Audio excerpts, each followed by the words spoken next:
Hi, my name is Z, and in today's video, I'm going to be trying to see whether the iPad Pro 2021 can be your sole editing machine. I'm just as interested as you are because I've never edited an entire YouTube video on the iPad. One of the reasons why I'm trying it on this particular model is, one, it has a USB Type-C port, so that means I can plug in my SSD. Lumafusion, the latest version, I think is 3.0, now allows you to edit straight from the SSD, so you don't actually have to import your footage anymore. The Magic Keyboard has its own charging port, so that means when I have the iPad here, I can charge it from the Magic Keyboard port, and then I can use the iPad's port to plug in my SSD. So that means I can edit whilst I'm charging at the same time. I'm interested to see how this comes out. And of course, if you're watching this, it means it did come out. I hope so. I'll also link the video that I'll be editing here,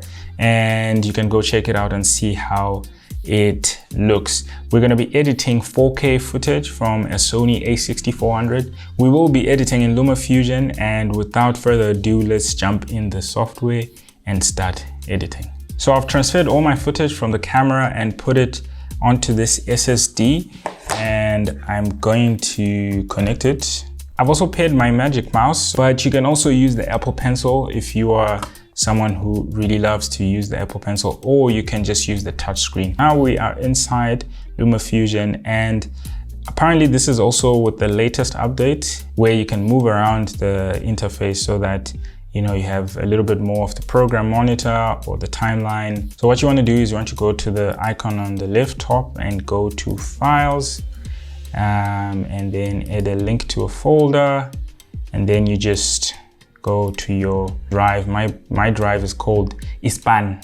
ISPAN is like work. Then you just locate where your footage is, click on Done. As you can see now, the folder is appearing inside Lumafusion, so I can click on it. I'd already named my folders, so this is something that you can also do within the iPad. As you're importing, we can begin editing. First thing you want to do is click on Create Project, and then let's call this Who Should Buy the iPad Pro. And can I just say that typing on this Magic Keyboard it feels like magic. that's all I can say. So first thing is I'm gonna drag the main clip onto the timeline. The cool thing is you can use your fingers to zoom in or zoom out into the timeline. This is 4K, 30 frames per second. It's playing very well and no lag, nothing. I'm gonna start editing now, and I'm gonna start cutting off all the bad takes and the mistakes. I might fast forward this part because it might take a little bit of time.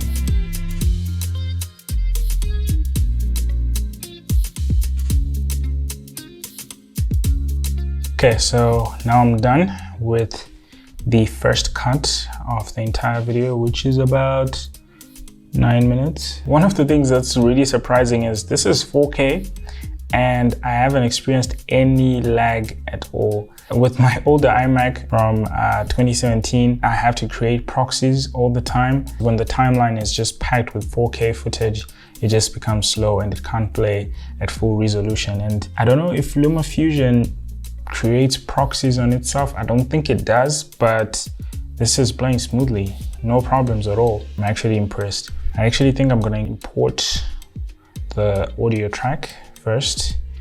Let's see if we can edit this. So if I double click on it, it takes me to this window, which I can access the graphic equalizer. One of the things that I like to do with backtracks is I like to take down the mid tones so that I make space for my voice to actually be heard. So I've taken down the mid tones and I've also taken down the gain. Now I'm gonna go back to my folders, which you easily find on the left top side. I think one of the things that I am finding interesting with Lumafusion, it's so easy. I think this is something that I would recommend to everyone who just needs something that's just powerful enough but easy enough to understand. So if you're just doing YouTube and you don't need the hectic Premiere Pro and Final Cut stuff, I think Lumafusion is for you. It's actually now raining. Hope you'll still be able to hear me. Now I'm gonna access my B-roll and let's see.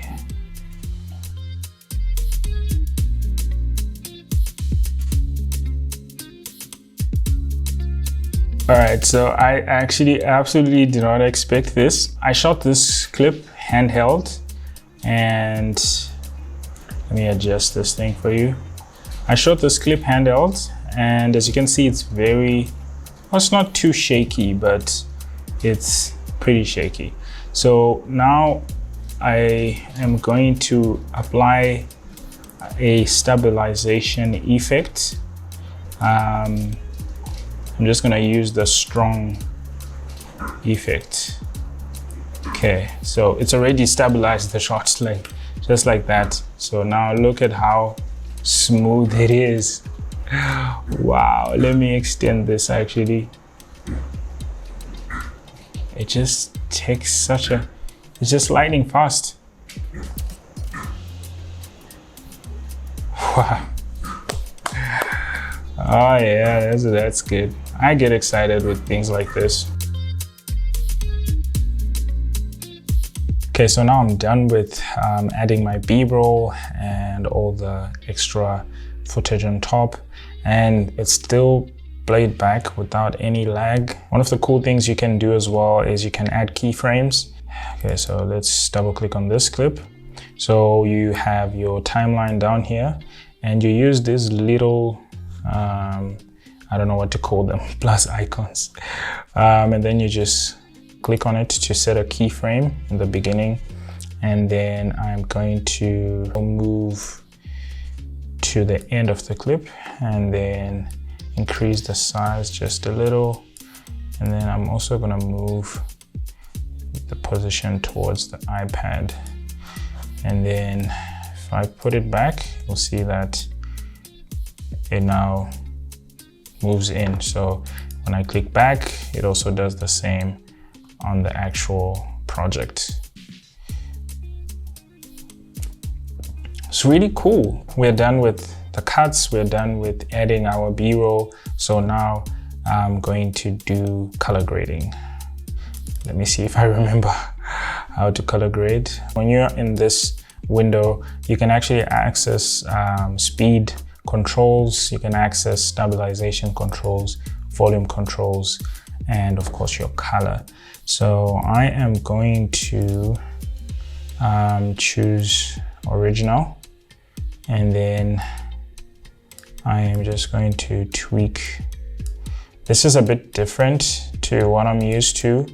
I am used to your Lumafusion color panel. I'm just winging it here. I'm honestly just winging it, but I think I am doing well.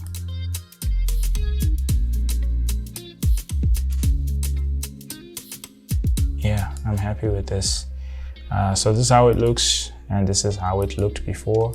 This is fairly good. We just need to figure out how to copy the same setting to the rest of the clips. Okay, so Z effect.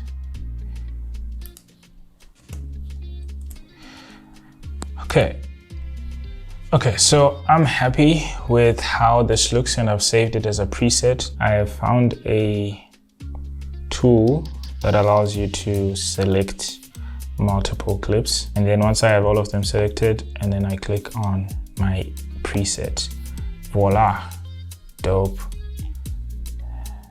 So now my entire footage is color graded. I honestly didn't think that I would be able to finish this video. I didn't think that I would be able to edit the entire video without any problems. Right now it's got 2 layers of 4K footage. It's playing with no lag at all. This entire video is about 9 minutes, 8 seconds. I am going to export this, and I want to see how fast it'll export. Go to, wait, whoa, how do I export? Okay, yes. Go to export, click on movie, and then I choose files. And then our export settings, 4K, 30 frames per second.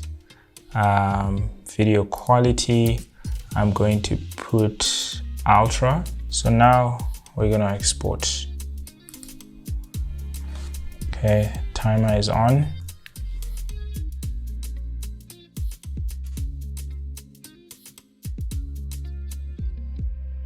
I might fast forward this just depending on how long it's actually gonna take.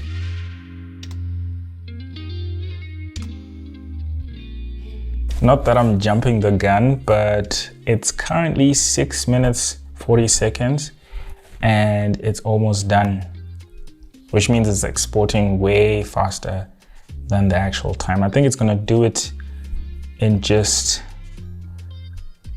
7 minutes, just over 7 minutes. And complete. Wow. So it finished a 9 minute 9 seconds timeline in 7 minutes. So it exported 2 minutes faster than in real time. I think that does make this a winner for a lot of people. I actually did a video on who should buy this. In the video I did say that if you're a videographer, it depends, because I'm a Premiere Pro editor. But the more I was just editing this video, the more I was just thinking, man, this is exactly what a lot of people I know need. You don't need a whole setup with a beast of a computer. You will actually probably find computers that may be more expensive than this iPad, but cannot play back 4K this smooth and this fast, and they cannot export with the same time. I'm just mind blown. Let's see if we can find the actual clip and play it back. Done. Can you use the 2021 iPad Pro as your source? So this is the actual video. It's now rendered out and it's looking good. Short answer is yes. The more complicated answer is it depends. There are two things that I didn't manage to do.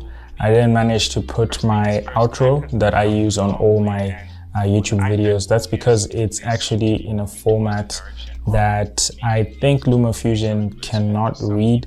I just have to confirm I use alpha footage, so footage that has transparent backgrounds. Apart from that, everything I did is everything that I do on my YouTube videos. I have A footage and then I have B footage, and I color graded and I just add the graphics. That's pretty much it, and that's what a lot of people need. Something that's simple, something that works.